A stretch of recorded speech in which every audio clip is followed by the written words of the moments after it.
again, everyone.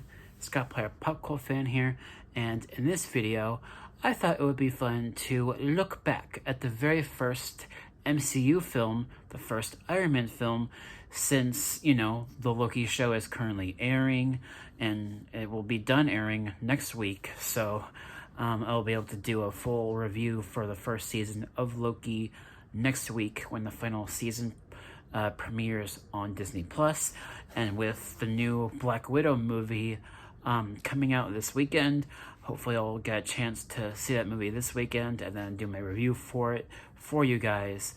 So, and also considering the fact that the Black Widow character was first introduced in the second Iron Man film, I just kind of want to do a review of the original Iron Man film.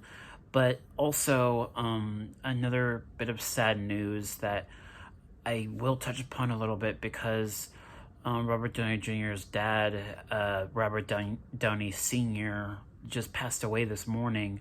Now, I'm not a huge fan of his father's work, but I've done a little bit of research, and he directed a few episodes of the original Twilight Zone TV show, and that's really the only thing that I'm aware of that his dad has done.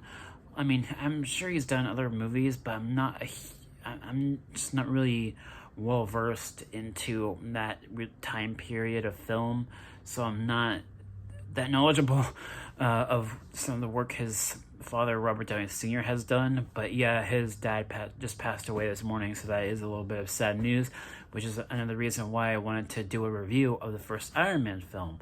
So, Robert Downey Jr. In this very first Iron Man film definitely laid the groundwork for Marvel movies and for the MCU going forward, because in this first film, it's an origin story for how Tony Stark becomes Iron Man.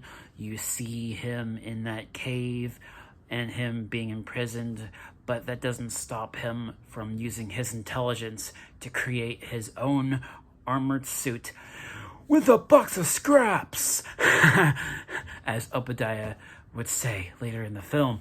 And it's just a lot of fun, this first Iron Man film, and how you see different villains in the film and a little bit teases of future villains as well.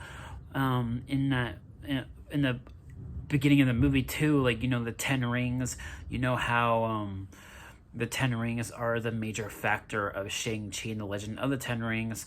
There's a little bit of a tease of that in this first Iron Man film, and I find that very fascinating. And also, this movie had it did something very interesting because it had that post-credit scene, and which set up the rest of the franchise as the MCU as a whole. And right off the bat, back in 2008, nobody knew that we would be this, nobody knew that the first Iron Man film would be a big hit. Not many people were well aware of the Marvel characters in general, because beforehand, people only really knew Spider-Man, in the mainstream, general audiences only really knew the Spider-Man character because of the Sam Raimi Spider-Man films. People just, the mainstream of audience that don't read comics weren't very well aware of other characters in the Marvel comics. And when the first Iron Man film came out, it just kind of broadened that universe to the mainstream of fandom with people in general, and I find that very fascinating. And this movie came out the same year as The Dark Knight, so definitely 2008 was definitely a popular year for the superhero genre, because it had two amazing superhero films that year, The Dark Knight and this movie, the first Iron Man. And another thing to praise about this movie is that the music is classic rock music at its finest. Definitely, me, I'm a really big fan of classic rock, and I don't know if you guys can see, Iron Maiden. It's one of the shirts I'm wearing right now. So I'm a really big fan of classic rock, and in the Iron Man movies in particular, they use a lot of classic rock music in the soundtrack, which I love. And also you get all the other actors in the movie, and Jon Favreau, who plays Happy Hogan, also directed the first 2 Iron Man films. So that's a lot of cool, fun. And of course, we can't forget the man Stan Lee, who, you know, passed away last year. Wait, was that last year? Either last year or a few years ago. I can't remember. I think it was a few years ago. But yeah, Stan Lee had that fun cameo in the first Iron Man film, and just overall, just an amazing movie from beginning to end, entertaining as hell, and it's a very fun movie that you can appreciate for what it did for the comic book fandom, similar to what I was saying about the Superman 1978 film in my previous review video yesterday. The first Iron Man film did that same thing, once again changing Hollywood because of what the MCU has done, being this shared universe, and what Hollywood has tried to recreate with other franchises. So once again, just like the Superman 78 film, the first Iron Man film changed Hollywood and made Hollywood try to create this new template standard for shared universes in other franchises too as well.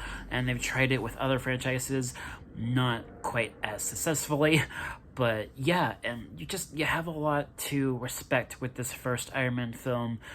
And my grade for this movie is an A+. I don't have any flaws with this first Iron Man film, really. It's just an amazing movie to me. It's one of the best films of 2008 for me. I still like The Dark Knight a lot more, but nonetheless, it's still an amazing movie, and it's still one of my favorite MCU films, even after 20 plus films into this franchise, and three canon Disney Plus shows into this franchise. I still consider the first Iron Man film one of my favorite films in the entire franchise. So yeah, A+ for the first Iron Man, and rest in peace, Robert Downey Sr. I hope Robert Downey Jr. is doing okay. So yeah, thank you guys so much for watching, and I'm sure this weekend, when I do get the chance to see the Black Widow movie, I will review that for you guys as well. And also, there's the second part of the Fear Street movie releasing this Friday, so I'm sure I'll also do a review for that movie as well. So yeah, a lot to look forward to and review for you all. Thank you guys so much for watching, and I'll catch you all in the next video. Peace.